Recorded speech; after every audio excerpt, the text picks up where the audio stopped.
መጣች ሳሚ ቀንታለች ማለት ነው። ንገረኝ። ለዚህ ነበር ወይ ገጠር ሄጃለሁ ስትለኝ ነበር? ንገረኝ። እሺ ቆይ እሷ ምን ናት? ፍቅረኛዬ ናት። ፍቅረኛ? እሺ ፍቅረኛዬ ናት። ያት እንጂ ምን ሆነ ነው ማለት? ንገረኝ። ትወደኛለህ ወይስ አትወደኝም? አልወድሽ ጎበዝ አክተር ናት። እምባ ቀረራት። አሁን ቢያንስ ግን ልክ አልሰራም። በኋላ ከምትጎዳ ጉዳት አይብል ከአሁኑ መጠንከር አለባት።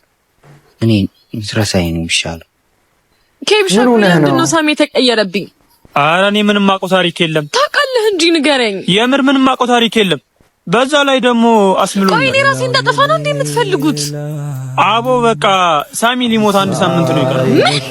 በቃ የውጭ ሀገር ፊልም ሊሞት እንደዚህ ነው የቀረው ምናምን። ለምን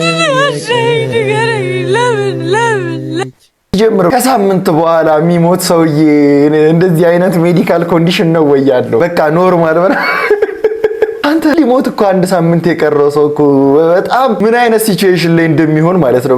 በጣም የሚከብድ አይነት ሲቹዌሽን ላይ እኮ ነው የሚሆነው። የኛ ፊልሞች ግን በቃ ዶክተር ይነግራቸዋል ከአንድ ሳምንት በኋላ ይሞት፣ ግን እነሱ ኖርማል ናቸው ምናምን። በቃ ያስቃል።